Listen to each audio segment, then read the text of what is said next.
Andy, my dude, have you heard of the magical website builder known as Squarespace? Ugh, not another Squarespace ad. I feel like every podcast is sponsored by them. Hey, don't knock it till you try it. Yes, okay, it is overhyped, but actually it lives up to the hype. Squarespace is like a website fairy godmother. With a click of a button, your site transforms into a beautiful masterpiece. A website fairy godmother? That sounds interesting. What makes it so magical? Well, for starters, those slick templates make anyone look like a professional web designer. Pick one, customize the colors and fonts to match your brand, and voila. Plus, the drag and drop fluid engine is so easy, your grandma could build a site on Squarespace. Well, she did knit me a lovely scarf last Christmas. Maybe website design is next. Exactly. And when you're ready to sell your Nana's handmade scarves online, Squarespace has built-in e-commerce. Add a store with one click. Get flexible payment options. Then watch those sales roll in. And when she wants to teach others her steezy scarf skills, Squarespace's new courses feature is just the ticket. Nana can set up her curriculum and enrollments and payments in a snap and become the next e-knitting influencer. Oh, wow, you really sold me with the grandma angle. Sign me up for that free trial. Just go to thenextreel.com/Squarespace and transform your site into a beautiful Squarespace masterpiece.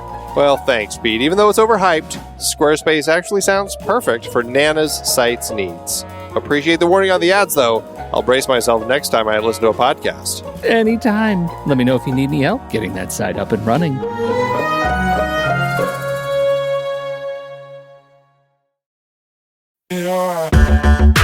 Andy, can you believe we've almost hit 700 episodes of The Next Reel?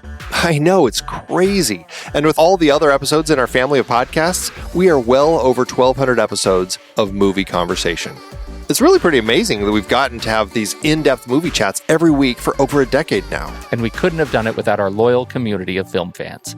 Their support over the years has meant so much. For sure. That reminds me, we should give the merch store a shout out. Buying shirts from thenextreel.com/merch is a great way listeners can continue to support the show. Plus, they get to sport our great designs.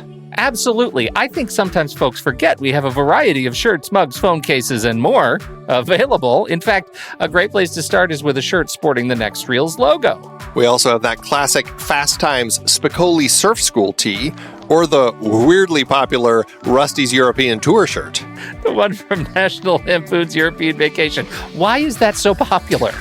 Search me, but we have sold a ridiculous number of those. I guess there are a lot of Rustys taking trips to Europe? We're always adding new designs based on movies we've covered, like our brand new design for a streetcar named Desire, featuring a streetcar named Desire. So if you want to rep your love of TNR and films, head to thenextreel.com/merch. Every purchase helps us continue to have these weekly in-depth conversations. So visit thenextreel.com/merch today. And as always, thanks for listening and being a part of the Next Reel community. We've got lots more great movie chats coming your way. I'm Pete Wright. And I'm Andy Nelson. Welcome to The Next Reel. When the movie ends, our conversation begins. In just a matter of seconds, you're going to hear a classic episode of this show from back in the day when we called ourselves Movies We Like. It took us a while to settle into the show's format, so you'll notice some differences as you listen to these episodes. For instance, it takes us a bit of time to actually get into the conversation about the movie. Things like that. But we're still proud of the conversations about the movies themselves, and we think they're worth keeping in the library. So enjoy these episodes from our back catalog. And you can become part of our Discord community, learn more about the show, and find out how you can become a supporting member at thenextreel.com. So thank you, everybody, for downloading and listening to The Next Reel. We appreciate your time and attention, and we hope you enjoy the show.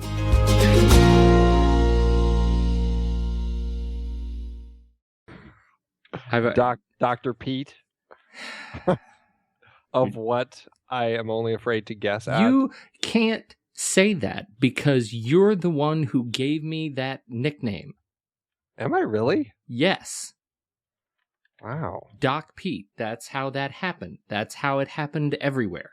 Because of my love of homeopathic medicinals in college, and you made fun of me furiously until you got a little cold, and then who would come downstairs for the oscillococcinum? Huh? I need a tincture. You came to Doc Pete for the tincture.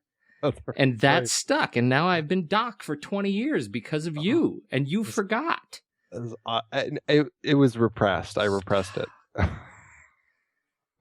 I need to ask you, this has been a week of me furiously trying to get your attention. Has it? You've got it now. Well, yeah. So there was the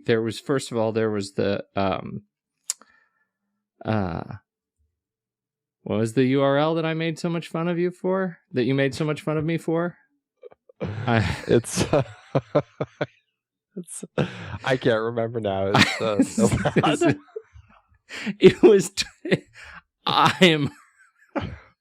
I'm hurt by that.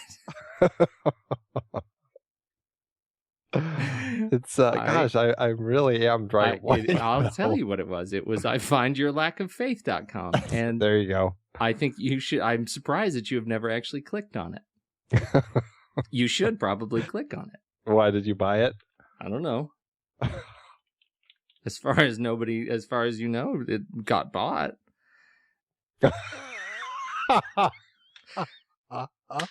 So that happened. Oh. If you ever need to find Andy, just remember, ifindyourlackoffaith.com is Andy.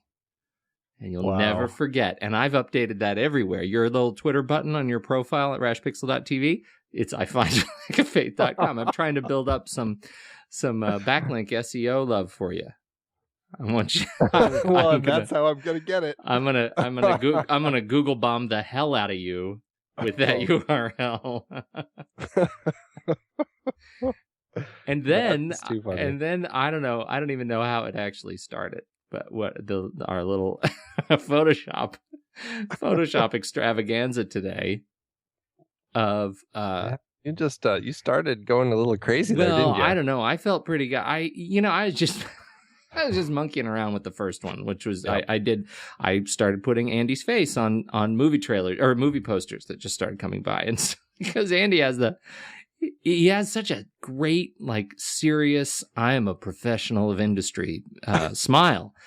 And then what happens is you replace his face, you put his face on Leatherface, and all of a sudden it's made goofy. Like, that's right. There's really nothing scary about that anymore. There's no more Captain of Industry. There's no more I'm a professional. It's just goofy Andy's face on Texas Face Off.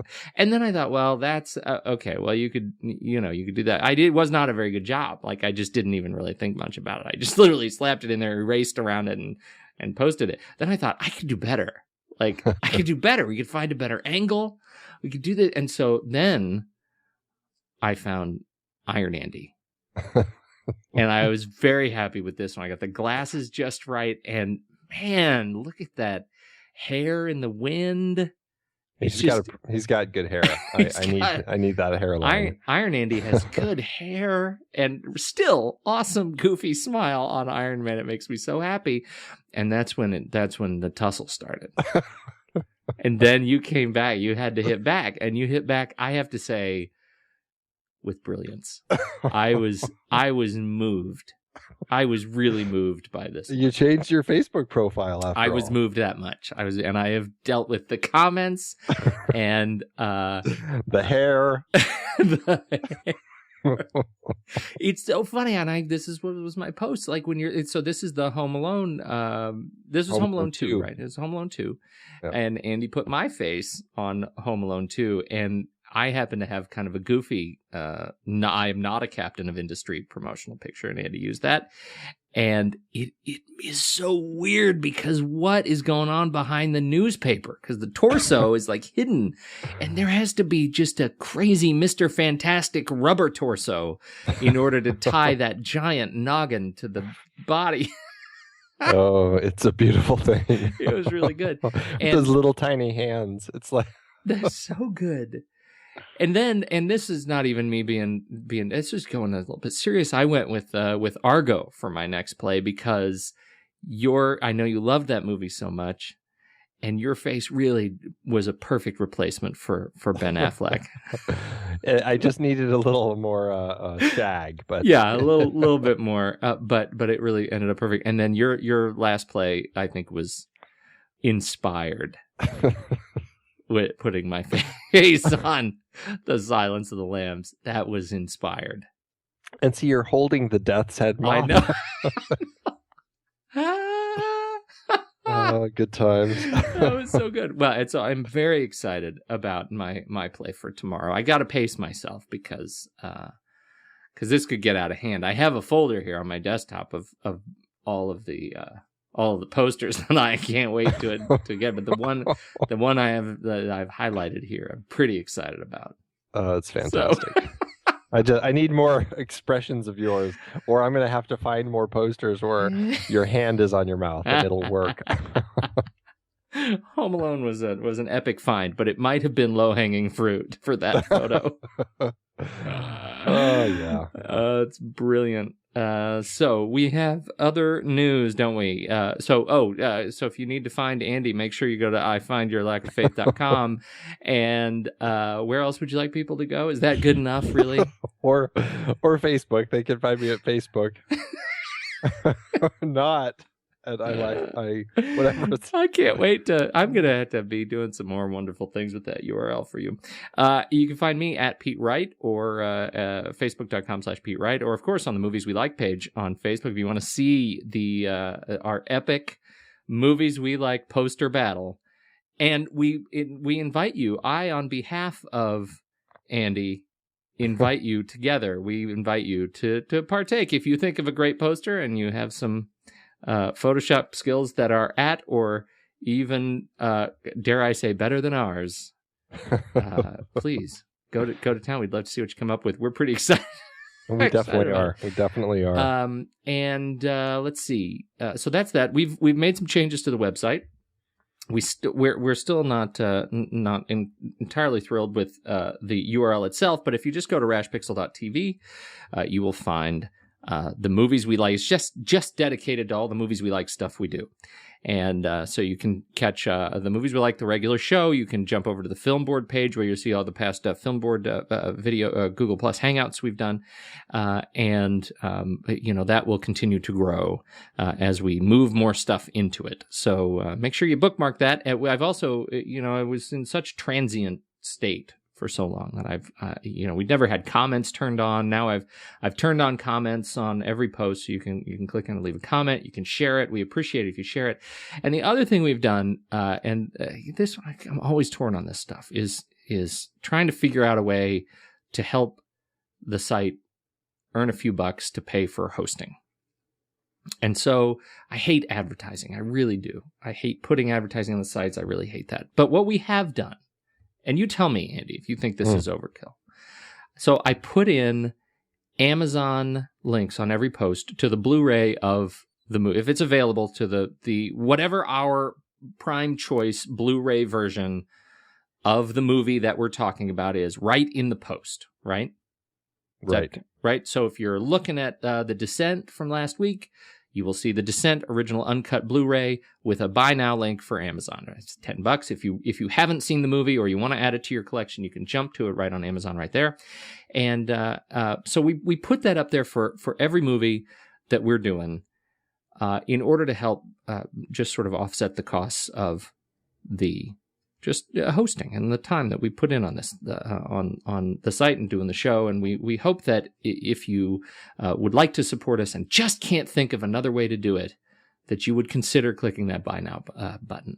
And so you will see some other movie related type shopping things kind of pop up. We are, we'll be putting some Fandango links in for the new release movies that we do. And you'll see, these Amazon links pop up. Netflix is likely coming soon. So for any of our streaming films. So we just encourage you to help us out. If you have a wild hair to help us out and buy your movies on Amazon through us, that would be great. Rashpixel.tv.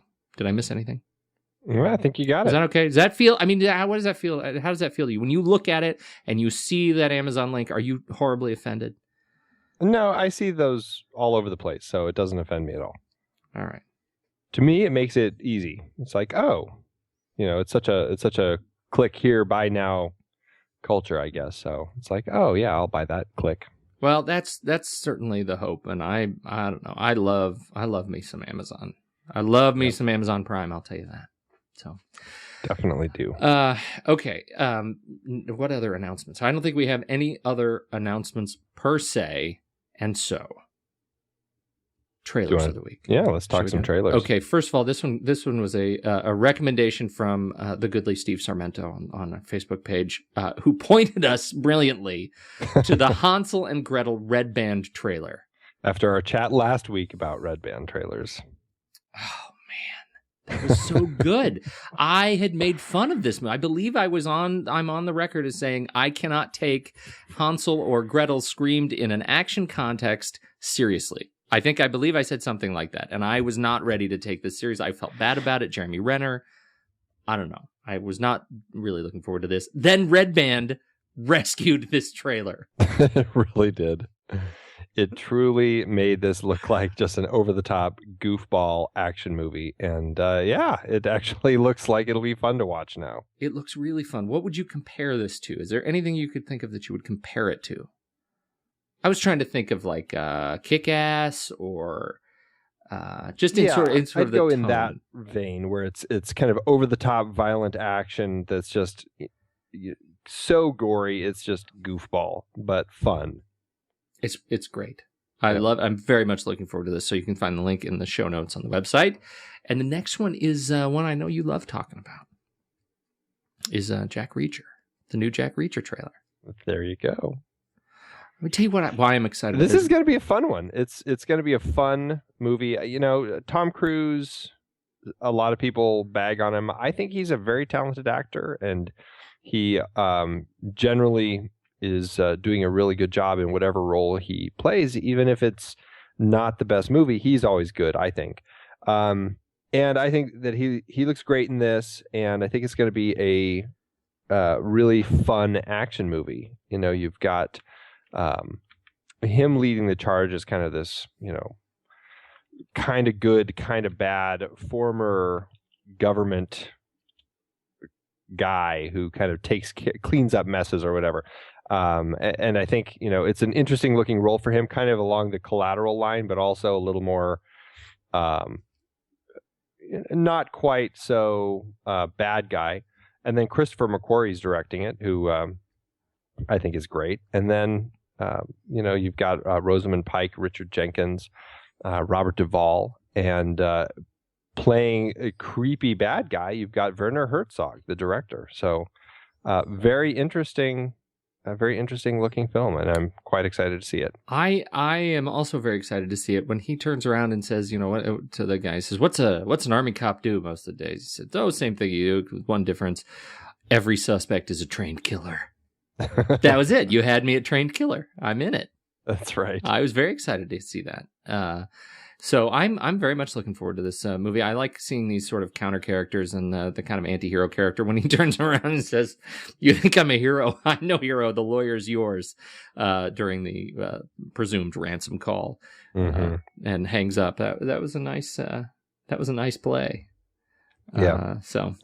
It's going to be good, and it's going to fit in. It won't fit into our current series, but one of these days it potentially could fit into our series of movies with car chases. He's driving around in a car there with car chase, so you never know. Maybe in a future car chase series we'll be throwing Jack Reacher in. Totally. Very much looking forward to that. And we've got a couple more. John dies at the end. You just threw this at me today. I had not seen it. What about this one? Don Coscarelli is one of those directors who makes really quirky, kind of almost like weird supernatural horror films.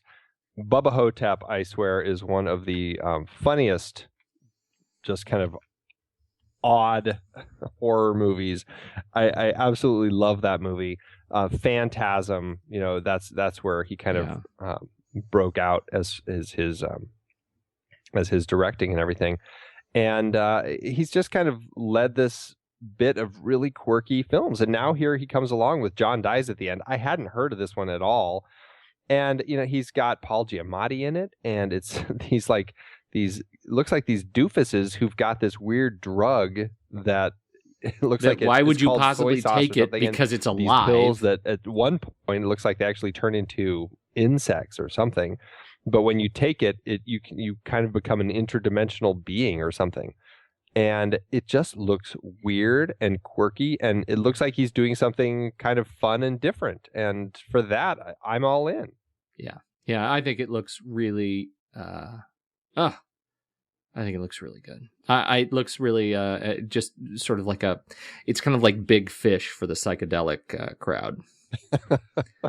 I'm very That's much one way to look at it. It's all about gigantificationism. I'm very excited walking about meat monsters. Right. That's horrifying.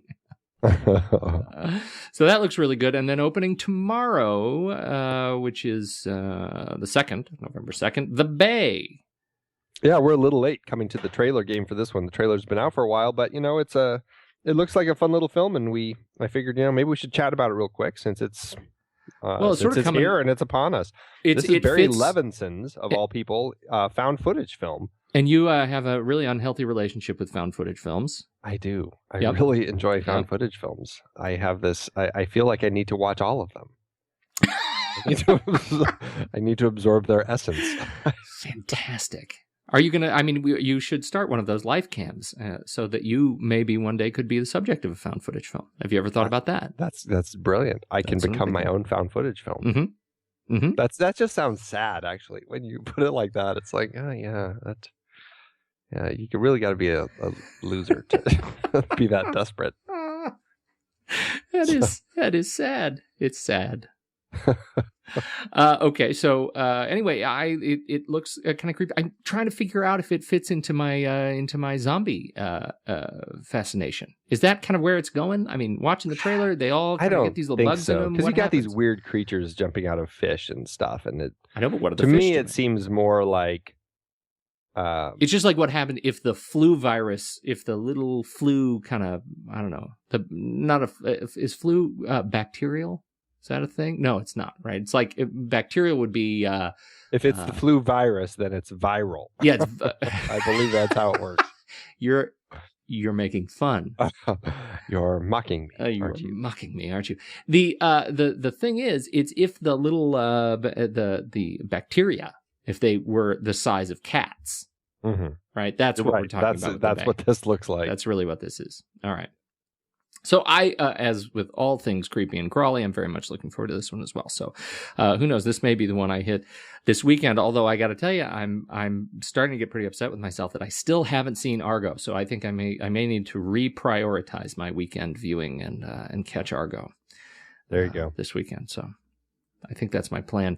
And finally, we had a request to talk about this whole Disney Lucas thing.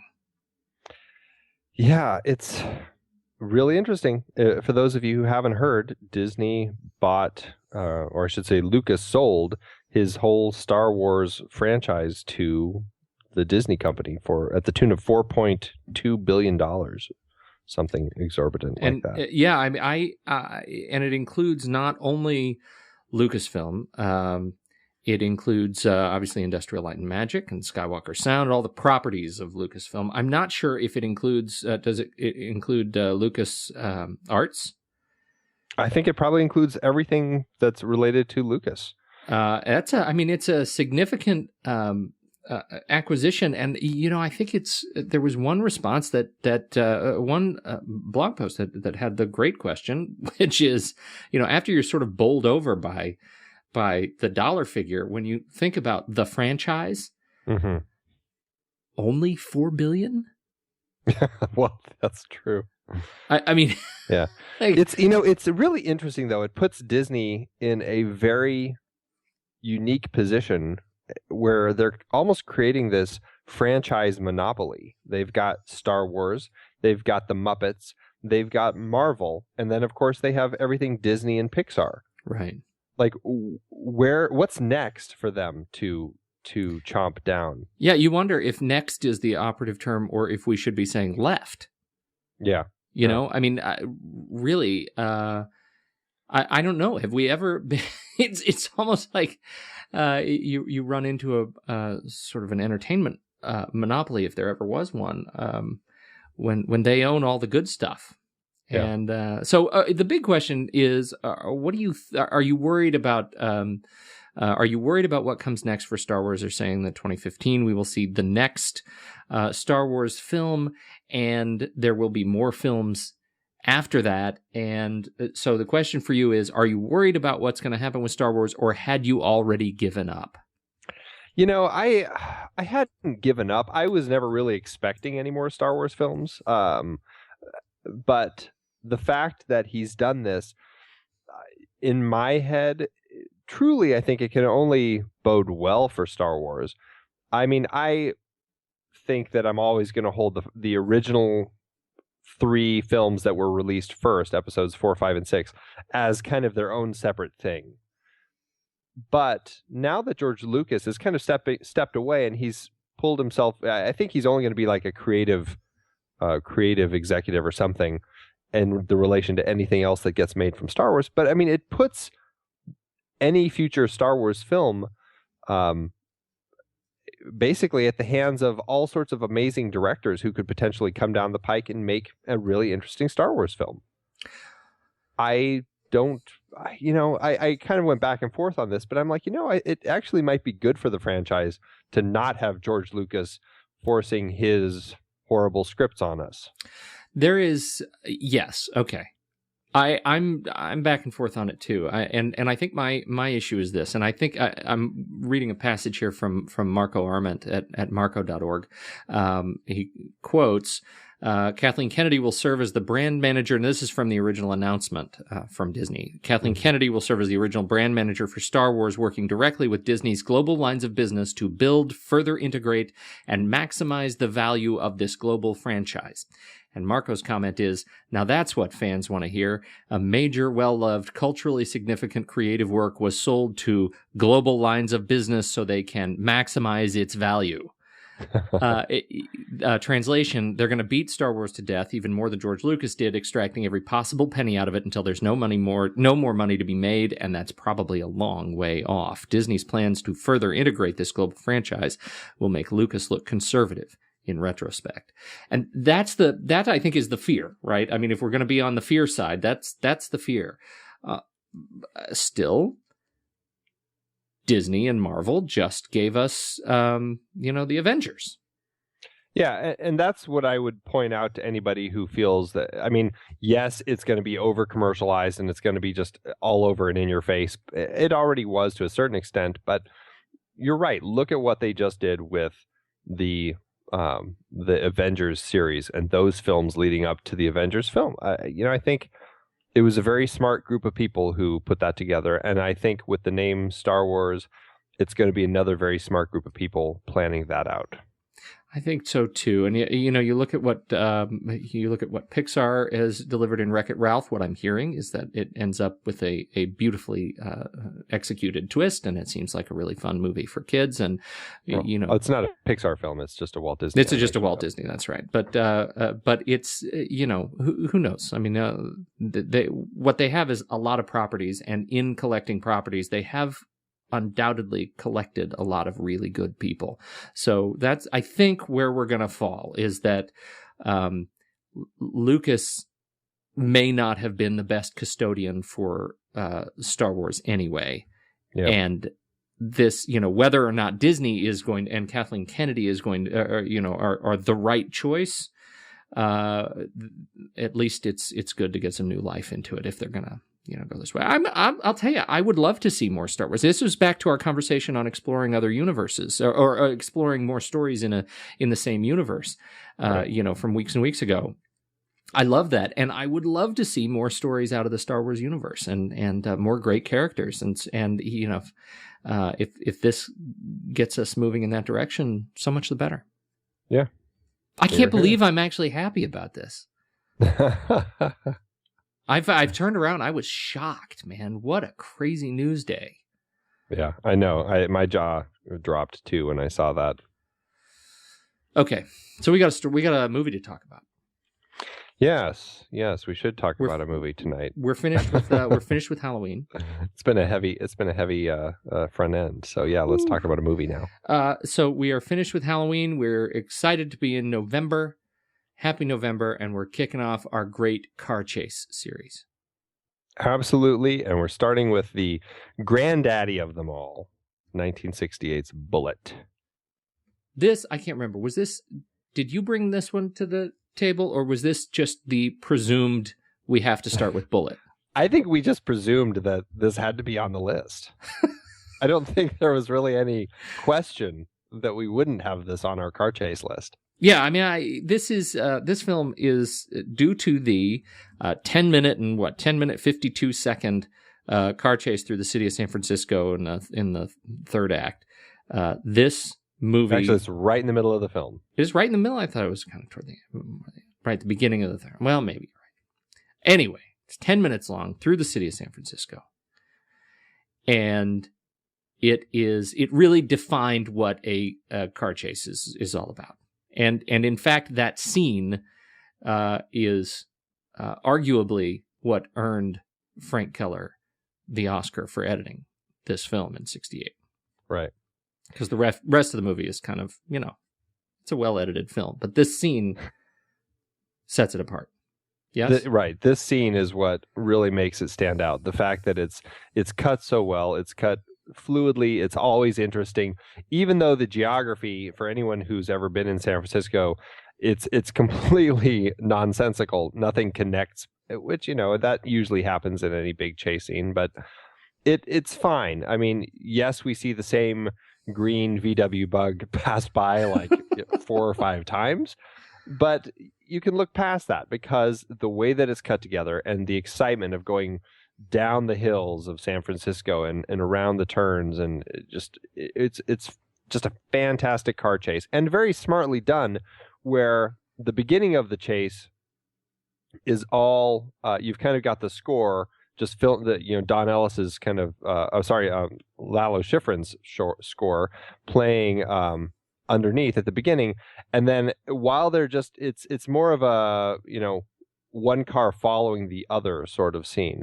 And then all of a sudden, when that car takes off and just rips around the corner, all the music drops away, and all you hear for the whole 10 minutes and 53 seconds is just the car chase. And it's really engrossing. It's really pulls you in, and it's a fantastic scene to watch. It is fantastic, and I love as you say, that it is that first I don't know. Is it a full half? It's really 3 minutes, three and a half minutes maybe, before the bad guys actually put their seatbelt on. Right. That's your sign that everything just got real. That's right. But it is the strangest, most exciting sequence of people following the laws of the road. Yeah. And they make that transition into the chase really beautifully. And, I think the other piece that I like so much about it is that it is so brilliantly practical, insofar as you can feel the speeds that they were hitting in this chase. You can feel the fact that they were in that 80 to 100 miles an hour in the city of San Francisco. And you can feel the vibration of that Mustang and of that Charger, and it takes me back, man. Well, and the other thing about it is this is a time when a lot of films that had been showing people driving were shot with a rear screen projection, where yes, the camera team had gone out ahead of time and basically attached the camera to a car, like the front end or the back end, depending on which view you wanted to see, and they just filmed driving, and then they would essentially, it's like showing a movie. They would project it from behind the actors onto a big screen, and then in a studio you would just have a stationary car sitting there safely off of the streets, but the camera was filming them, and then behind them you had this screen playing this road as things were driving on it, and it looked like this car was actually driving. That's how a lot of driving scenes had been done leading up to this. Now, there had been, there's James Bond and all those out there, but nothing really to the extent of this, where you had real stuntmen and even your lead actor, Steve McQueen, in the Mustang racing it around at these high speeds. Now, he wasn't in every single shot, but he was in as many shots as they would let him, which was an awful lot of shots where he was driving.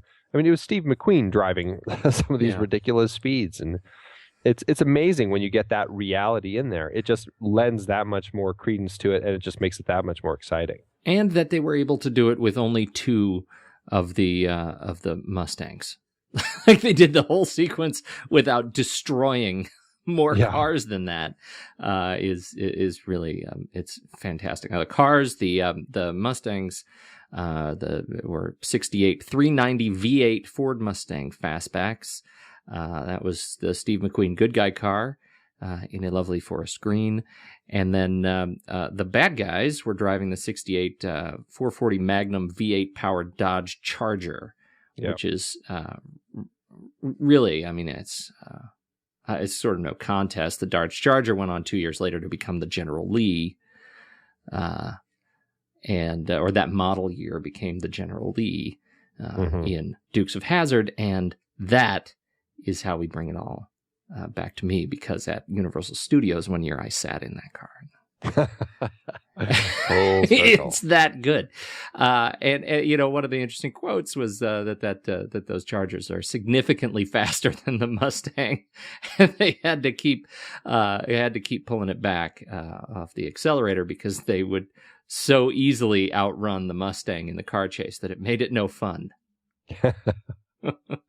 Oh, that's funny. That is funny.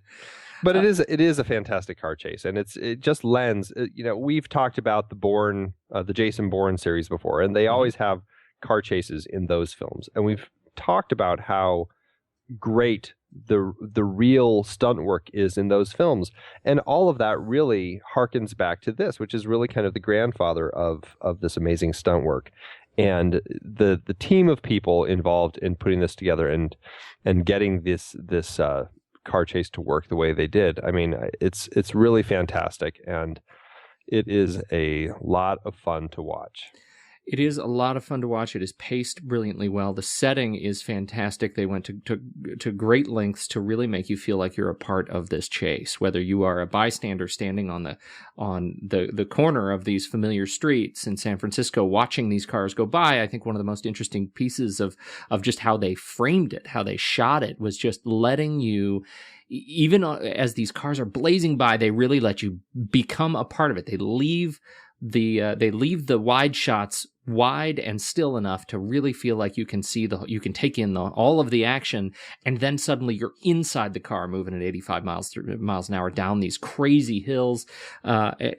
So for me, the way they paced the wide shots to the inside shots to the drivers, the close up on Steve McQueen and the assassins, I think they paced it so brilliantly well that you really feel like you're a part of it, and that's very much what you get. I think as you say, that lineage, all the way to the Bourne series, some of the other movies we're going to be talking about later this month, that's where they excel, is giving you the time to breathe into the sequence. And this, I think that's one of the things that really sets this movie apart, even from the Bond movies, which end up being so much more gadget driven and up to this point, rear screen projection.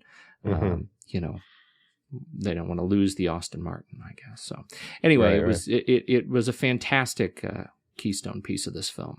Yeah, and just to give him a shout out, Bill Hickman was the stunt coordinator on this film and the stunt driver, and actually he plays the bad guy driving the Charger. Right, that's him. The driving in the film here, and then he'll come up in our series later because he actually doubled for one of the drivers in our next film, and then he also he just continues along this line of a lot of great 70s car chase films. So Bill Hickman, really fantastic stunt driver and stunt coordinator, putting all this together.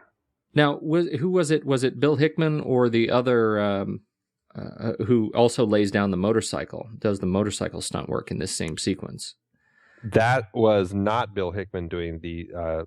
Was that Bud Eakins? Oh, may have been Bud Eakins who did that. So at that final sequence, the other thing we should make a note that I believe they're talking about the explosion at the gas station refinery that the Charger runs into.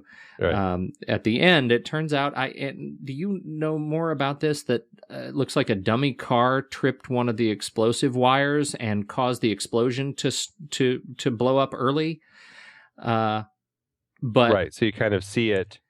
You can, if you watch real close, when the explosion goes off, you can see the car actually come out the other side. Yeah. Of the of the gas station, and only because he conveniently, when Peter Yates, the director, was out shooting, he did a shot just basically zooming into the fire real fast, and again, the magic of editing, he was able to cut that in. And really kind of, it lent really well to that moment in the action scene. And so he was able to essentially cover up the botched bit there. Brilliant. And I'm watching it kind of frame by frame here. It looks really good. I mean, it looks really good. Yeah. Fantastic. So what do we think of the rest of the movie? I like it. It's not. It's let me ask it a different way. But it's a fun movie, and I actually, when you put it in context of the times, it's actually, I think, more interesting of a film. It's because this is the late 60s when this was made, and people initially were pretty skeptical about Steve McQueen playing a cop and taking a role of a cop, because at the time, especially in San Francisco, people were really anti-police, and they really felt that this was going to be a big misstep for McQueen to play a cop, and everyone was going to start hating him because he was siding with the law. But they took on this role of this reality. Steve McQueen, along with Peter Yates, the director, and the writers of the book and everything, and then the script subsequently, wanted to just make it as real as possible, and they didn't want to make the cops look like they were just like this corporate power crushing people. They didn't want to tell a story about the problems people were having with the cops. They just wanted to really make a cop look like a regular guy who had his own issues that he had to deal with and was just trying to solve a crime. And I think they really succeeded in doing that. And because of this film, I think it may have changed some mentality of some people, and it made people be able to identify with cops a little bit more. And I think it was a very smart play where it didn't feel like, your 50s dragnet police procedural, and it actually felt like real people in a real story. I think that's true, and I think almost, well, I don't know, as I guess in addition to this discussion of how it portrays the police, just how it portrays kind of people, and that credit really goes back to Alan Trussman and Harry Kleiner. I think the dialogue in this film is written in a way that it kind of takes me back to the parallax view. It's that sort of sparseness of dialogue in this film that really allows you to get the movie in the white space. Yeah. And I think that builds a much more sort of human connection with these characters as you watch them dealing with the relationships and the subtext, particularly in these conversations of in the police between the lieutenants and the outside agents, the way they speak to one another, and the way you can sort of not even just hear but feel the politicking that's going on, in the character of Agent Chalmers, Robert Vaughn. What we see is something that seems so palpably relatable to these relationships that we feel like we're in touch with today. I think they did a really exceptional job in what otherwise is kind of a slow-moving action movie. And a little confusing too. Mm-hmm. It's the whole idea of the kind of, I guess you could say, the almost identical switcheroo. Yes. where you think that this guy was killed, and then you find out later in the film that, oh, he really wasn't. It was just somebody who really looked like him, and was just they were using him as an excuse to kind of help this guy escape the country. It's almost less important to the story than everything going on with Bullitt and his life, right? Yeah. And that for that it's interesting because it's almost as if this whole case is a MacGuffin just to let us watch Bullitt in action. Yeah, and that's probably pretty accurate, right? I mean, yeah, this was right is. in the middle of Steve McQueen's career and or his film career, and he's what was he just coming off of? He was just coming off of The Great Escape was years prior. Thomas Crowne Affair was the same year. Nevada Smith, Sand Pebbles. He just Pebbles. came off of I think it was Thomas Crowne Affair. Yeah, and so but no, I think that was after this, wasn't it? I don't know. They were both 68. Yeah, Thomas Crowne Affair was released June 19th, 68, and Bullitt was released October 17th. So I guess Thomas Crowne Affair was just before it. So they're coming right off of it, and I think this is probably just at the point in his career where people just like watching Steve McQueen move. Yeah. And also this was him trying to do something new with his career. I think he had been wanting to kind of make a change and do some new stuff. And this was, I believe, one of the first films that he produced through his own company, Solar Productions. And I'm not sure how many films he and his producing partner, Robert Relier, actually did together. But this was something that he really believed in. He is actually the one who wanted Peter Yates to come on and direct it. Peter Yates was a British director who was not, it was kind of, I think a lot of people he wouldn't have been the person that they would have had in mind to direct this, but McQueen had seen a film that Yates had done before this called Robbery, which is about the Great Train Robbery, and he had a car chase in that, and he saw the car chase and saw what he did with it, and from that he was convinced that this guy would be the one to make this film, and very smartly so. He convinced everybody else. Peter Yates was happy to come over and do it, and it did well for his career too. I mean, he ended up making some fantastic films after Bullitt. Friends of Eddie Coyle, I think, is just an amazing film. Breaking Away, Krull, and he's just did a lot of great films after Bullitt. But I think Bullitt's probably what he's best remembered for because of the car chase. Let's talk about one of the really sort of pivotal characters in this film, who is obviously Robert Duvall.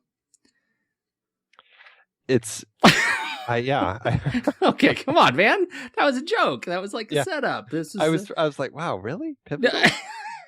No, but it was always fun seeing Robert Duvall pop up in things. Do you know why? Seeing him look so young, yet also somehow still old. That is so true. It's like he got to this point and then just, I don't know if he's not so much aging as he is desaturating.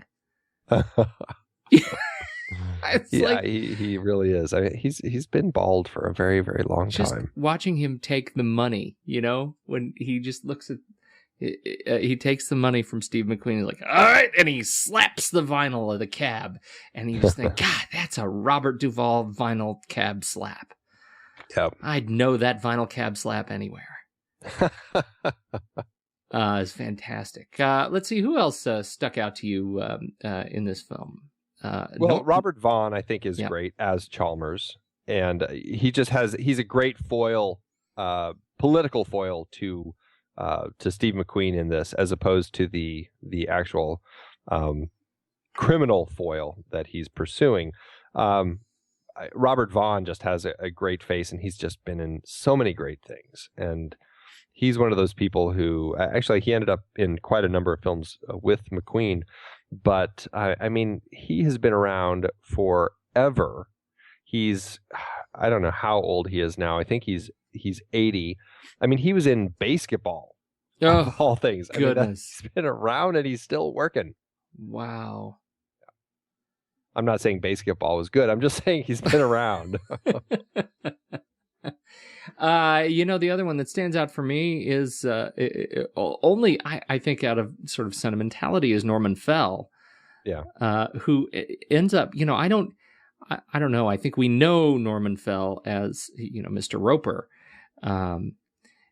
But boy, talk about a guy who's been around, started on screen in 1954. He's just he was in Chud too, Bud the Chud. That was his basketball, Mr. Roper. And then this movie, he's been just on just about everything. You look at his as just a stunningly prolific TV actor. He has been in just about everything. It seems like throughout the 60s and 70s. And, this movie, he plays kind of a, well, I don't know. He's kind of a brooding kind of, you want to say he'd fit the nemesis role, but he's just kind of a puppet. Yeah. And again, you look at him as a kind of a part of the political adversary, the systemic adversary to Steve McQueen's character. And it's fun to see him wander around on stage. He's always great. Don Gordon as Del Getty, Bullitt's partner, is great. He's another one of those faces that's just been around forever. And he was actually in Diagnosis Murder. Oh, so I have that one time connection with you. and of course the lovely Jacqueline Bisset, who just looks incredibly gorgeous in this, and is a nice respite from a lot of the police work going on. And I think her role in this is one that does bring some of that humanity back to Bullitt. And it's nice having her in this, and it's nice that they included that. It's kind of that thankless wife or girlfriend role that you get in a lot of cop films, but there's something about what she brings to it that a lot of honesty, particularly the scene where she walks into the crime scene and sees Bullitt looking at the dead body, and just her reaction and everything. I really like that. Yeah, I thought so too. I think there's a funny, the way the film ends, when he walks in on her sleeping. Mm-hmm. And I think that it's, I don't want to, I don't want to sort of minimize it to say she sleeps well, but I think that just her place in this film is kind of encapsulated in that part of the relationship where he opens the door and we get this kind of lingering shot of him looking at her kind of under his arm, and it's just really a like you say, it's a reset after kind of a depressing out for Bullitt.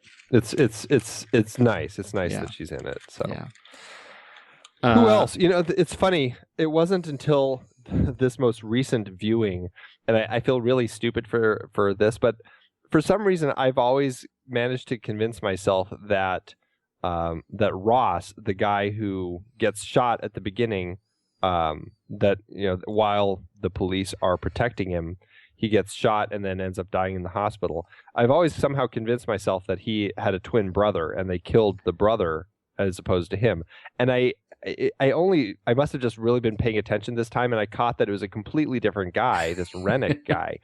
And I was just like, gosh, but they used the same actor. And then sure enough, in the credits, no, they didn't. I've just been so clueless every time I've watched this that it is actually two guys. They're just so far apart in the movie that I've always managed to convince myself that it was the same actor. But Pat Ranella plays Ross, and Felice Orlandi plays Rennick. So kudos to them for looking so similar.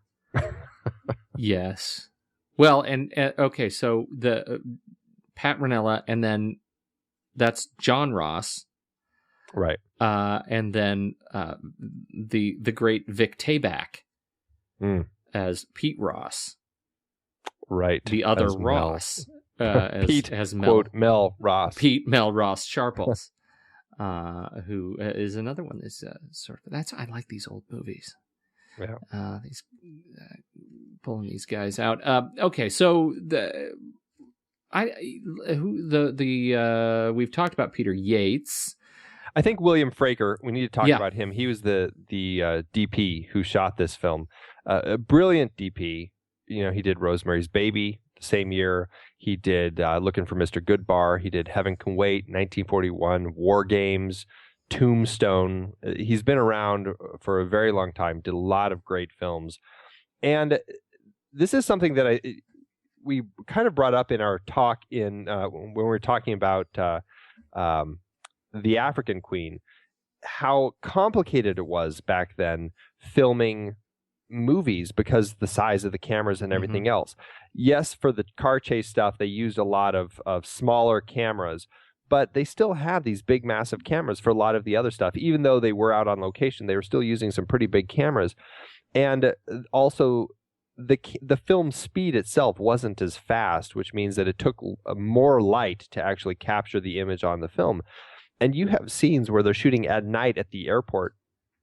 William Fraker really knew how to light things just right so that he could still capture the image and get what you wanted without it either being blown out or being too dark. So you kind of forget about things like that when you go back and you watch films from this period. And when you look at Bullitt and you look at what William Fraker was actually accomplishing in 1968, I mean, he really was pushing the limits with what you could do with the film at the time. And you take that into account and you realize that he really was pushing the limits and breaking new ground back then.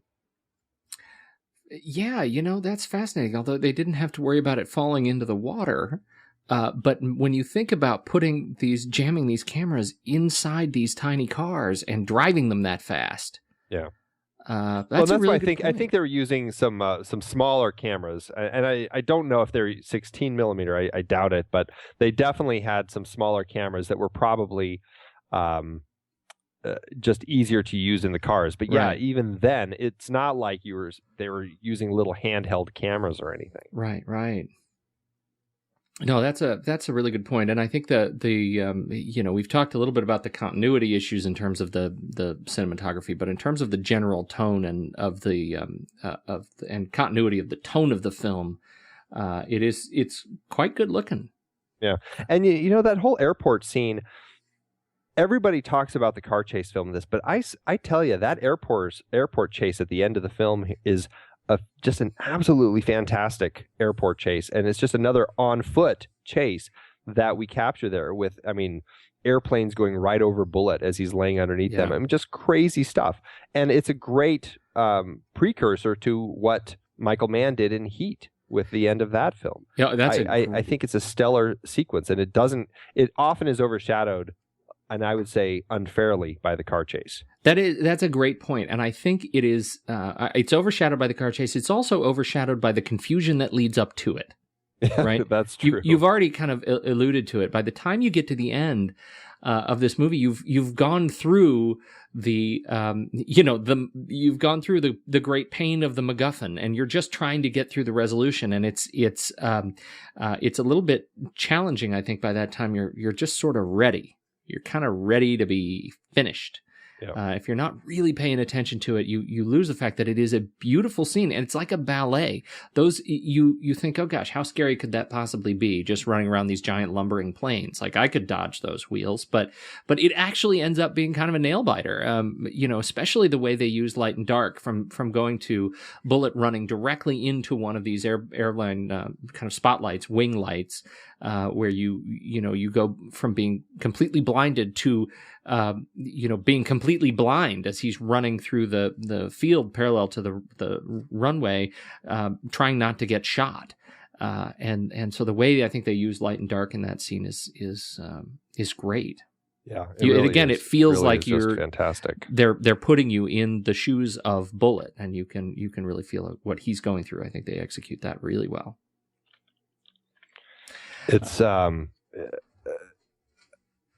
it is a nice finish to the film. It really does build it well, and you're right, it does kind of just cut off the MacGuffin there. You don't have to worry about it anymore, and then the film ends, and it works really well. Yeah. In terms of the writers of this film, there's an interesting hodgepodge of movies that Harry Kleiner and Trussman have done. And it's not one. It's not one that you kind of look at and think, "Gosh, there's a series. I know that guy. I could tell that guy anywhere."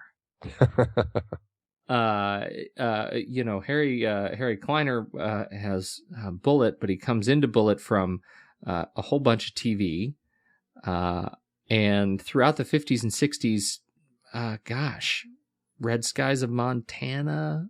I don't know. Do you recognize any of these? Cry Tough, Ice Palace, Fever in the Blood. It's not until we get through the years of the 60s and he was working on television that we see he gets into Fantastic Voyage, Bullitt, Le Mans, Judgment, The Trial of Julius and Ethel Rosenberg, Extreme Prejudice, and Red Heat in the 80s, back to back. Well, if you look at the beginning of his career, he actually started in some of the noir stuff like Fallen Angel, The Street with No Name. See, I haven't seen any even of up to House of Bamboo. Those are all some great noir films that he worked on. So, I mean, he definitely has some of that. And it looks like he was probably just a writer for hire with 20th Century Fox, would be my guess. Yeah. I haven't seen 20th Century Fox noir films. I haven't seen any of those movies, so I clearly I need to get these on my list. And then he gets up to the era where these aren't classics for me, where Extreme Prejudice and with Nick Nolte and Red Heat, Schwarzenegger, the governor. Yeah. It's just an interesting kind of hodgepodge of action movies, and then we have Trussman, who actually, I guess there may be a little bit more of a thread here, but he doesn't have as many credits to his name. Thomas Crowne Affair. He doesn't, but he had just done Thomas Crowne Affair. So my guess is he probably came on board for from a 2-picture deal, working with McQueen. So there's some interesting stuff going on with these guys, and this was interesting movie. So what do we have in terms of the performance of this movie? One quick note, which I think is an interesting little bit about Steve McQueen before we move on to the performance. He actually worked to kind of train for his cop character. He actually worked with Dave Toschi, the cop who worked with Bill Armstrong, as you may remember, were the two investigators of the Zodiac murder that we talked about when we were talking about Zodiac. That's yes, indeed. That's a great connection, and that's really funny. And I think it's funny because Toschi, when he's played by Mark Ruffalo in Zodiac, when he's having the conversation with Jake Gyllenhaal, and Jake Gyllenhaal's getting all excited, he's like, "Hold on there, Bullet." Yeah, right. It's a great. It's almost like a little nod to the fact that Toschi had actually worked with McQueen and kind of helped prep him for the film. That's great. I did not make that connection. That's really great. Yeah. That's very funny. In light of that, did he get the Toschi bump in the box office? That's this film did pretty well. It did pretty well for itself. It was a box office success, critical success. Everybody loved this movie, and it's rightly so. It was a very fun movie, and it deserved to have the money that it made. I show that it had a budget of. Actually, I don't see the budget. I thought I had it. $5.5 million. I don't. But I see that it made around $42.3 million domestically. I think Wikipedia has it as $5.5 million for the budget. 5.5 million. All right, there you go. That seems pretty high, actually. It kind of does, but I don't know, cars. Yeah, right. A lot of cars, a lot of car chases, shooting on location. Taking what did they say? 5 weeks. What did 5 weeks to shoot the car scene in the city? Did I read that? I think it was 3 weeks. I think it was 3 weeks. I could be wrong, but somewhere between 3 and 5 weeks they took to shoot that scene. It's a that. Yeah, 3 weeks. Yeah. Filming the chase scene took 3 weeks. 3 weeks. There's $3.5 million right there to the city of San Francisco. That's right. That's right. It's funny talking about Zodiac again, and David Fincher talking about how difficult it was filming in San Francisco. they had such a hard time getting the city to let them do anything that is one of the reasons he ended up doing digital recreations of so many of the exterior scenes. And it's funny because when Bullitt was made, all of the police, and maybe it was because it was about the police, the present day police, but they were so excited about the fact that this film was being made and it was portraying them in a good light, and they basically bent over backward to do whatever they could to help these guys out. They were closing streets left and right. I mean, they were doing everything to help them. So it's a very interesting difference from back in the late 60s to the mid 2000s. Yeah, right. How the city of San Francisco was feeling about films being made in the city. Right. So you're going to make a movie about the police where they don't catch the guy? Yeah, we're not going to be really excited about that. Sorry. I'm sure we're busy that day. But still, a solid film and a great film to kick off the our conversation on great car chases, because it really is. I mean, this movie takes my dad. This is another one of those Raiders movies for me. You know, I mean, this was a movie my dad made me watch for the car chase when I was a kid, and totally worth it. Totally worth it. I was just talking to him before we hit the big red button here tonight, and I told him I was doing Bullitt, and I could. You know, you kind of hear him choke up with anticipation. Bullitt? I'm going to go watch Bullitt. I got to go watch Bullitt. It's a classic. It's a classic film. You know, Steve McQueen actually is somebody who we haven't really talked about, but he's a really interesting actor. And he talk about somebody with a troubled life, man. Yeah. He just had a really hard start. And because of that, it sounded like he really chose to live hard and fast, and you know, he really got into acting at a good time, but he did really well for a very long time, but he hit that point where he had the big head and started using drugs and ended up with Ally McGraw, and they had their kind of crazy relationship, and I think he finally started slowing down, but not in time for, you know, things to hit him, and he ended up getting some pretty awful cancer and died at the age of 50. So he was a tough guy. He lived fast and hard and had a great life, but boy, did he give us some great films.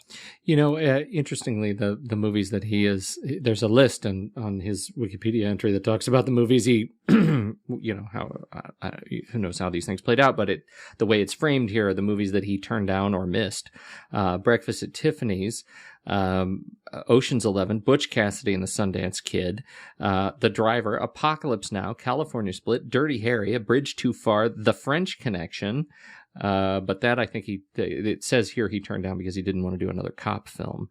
Yeah. You know, fascinating list of movies that would have been very different with Steve McQueen's participation. Butch Cassidy, can you imagine? Speaking of our next week, are we ready? Can we say it? Yeah, let's do it. What's well, next? You know what? One more thing, of course. This is a funny little thing that I just noticed flipping through IMDb.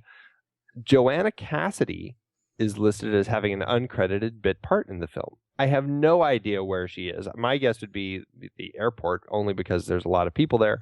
But yeah, Joanna Cassidy of Blade Runner and Who Framed Roger Rabbit fame. She is somewhere in this film. Wow. What part? Here we go. I'm gonna tell you. What part did Joanna Cassidy have in Bullitt? And there's no answer. Survey says nothing. Anyone out there who knows where Joanna Cassidy in this film, let us know, because now we have piqued our curiosity and we want to know. Bullitt. In 1968, she landed a bit part in Bullitt. That's it? That's what it's going to say? That's all it says. Oh, that's terrible. Nice try. Curse you, interweb. Curse you. Another little thing. Sorry, I got one more thing. The opening title sequence, I think, is a fantastic example of great title sequences from the day. Pablo Ferro designed the title sequence for this film, and I think it's just a fantastic one. I love the way that the words move off the screen, leaving kind of this ghostly shadow that leads us to the next image. It's a really fun title sequence to watch. That's a great point. I'm glad you brought it up, because that opening, it opens on that. It opens out, exterior of these buildings, these downtown buildings. But as soon as we move inside, it opens on that super kind of blown out, wide angle kind of globe thing. It's just such a great way to bring it in when you bring in that initial title sequence, that bullet. As you see these people walking around, it turns out it's the reflection of this ornament of some sort. Yeah. It has a really interesting Watergate sort of feel. It really does. I know it's a little early, but it definitely has that sort of vibe. Yeah. No, it's like they saw this movie. That's right. They got an idea from it. We could totally bullet the Watergate Hotel. I'm sure that line was said. You want to bullet the Watergate Hotel? Yeah, let's bullet the Watergate Hotel. I know. It's like a catchphrase. It's a catchphrase. We need a catchphrase. We totally bulleted that one. Oh, we totally bulleted that. That's so good. At least we didn't Lucas it. Isn't that the true? You know what we really need? I've been thinking about this because we've been talking about the things we need to, now that we have the websites, we're filling in the blanks on the website. We're going to do our list of lists. We also, I think, need a glossary. That's right. I think we need to start documenting some of the words that we are repurposing for our own use. That's right. We are. I'm going to start a glossary. A whole new cinematic language. All right, so next week we're going to continue our car chase excitement with the fantastic, I'm going to say, automotive spiritual follow-up to this movie, and we are going to do the French Connection. We are, and the one that doesn't star Steve McQueen. I love this movie because of the poster. Because if you look at the poster, it's the tagline. The time is just right for an out-and-out thriller like this. Boy, if that doesn't sell it. Remember when posters were innocent? Remember when posters were business plans? Oh, I can't wait. Very excited to talk about this movie. Another, Philip D'Antoni, who produced Bullitt, also produced The French Connection. He really had a string between this and French Connection, and then I believe he did the 7-Ups after that. 3 big-time car chase movies in the 70s. So late 60s, early 70s. Excellent. Yeah, I'm looking forward to it. Looking forward to more great car chases. Oh, great car chases. This could go on forever. It really could. We're going to have to revisit this car chase series periodically because there's just so many. We got the good ones. These are good ones to start with. All right, next week, French Connection. I got nothing else. You got anything else? I don't have anything else. I think we hit it all. Hey, good talking to you. Definitely. We'll see you on the flip side. We wanted to take a moment to thank you for your continued support over the years. It's hard to believe that we've been having weekly, in-depth discussions about movies since 2011. That's right, 12 years and counting. Producing this show is a labor of love for us, but it does require a lot of time and effort each week. If you enjoy our podcast and would love to help keep it going, there are some easy ways you can show your support. One is by using our Originals page to shop for the original source material that movies we've discussed were based on. That's right. In Season 1 alone, we covered 13 films adapted from books or plays, from Charlie Kaufman's adaptation to David Fincher adaptations like Fight Club. In Season 2, we covered even more, like Powell and Pressburger's The Red Shoes and The African Queen from our series about legendary cinematographer Jack Cardiff. We can't forget about the 4 Jason Bourne movies we talked about. Love those movies. Well, the original trilogy, at least. For our Richard D. Zanuck series, we did Jaws, Rush, Big Fish, and more. And for our horror series, we talked about John Carpenter's The Thing, which was adapted from Who Goes There? We did our first great car chase series with movies like Bullitt, The French Connection, and Drive. And for the holidays, we did Preston Sturgis's Christmas in July. We had a great John Huston series with adaptations like The Maltese Falcon and The Treasure of the Sierra Madre. And for our baseball series, Moneyball with Brad Pitt. Have I told you lately how much I love that movie? Yeah, I think you have. Plus, our Magician series and Heist film series had adaptations as well. Tons of page-to-screen gems.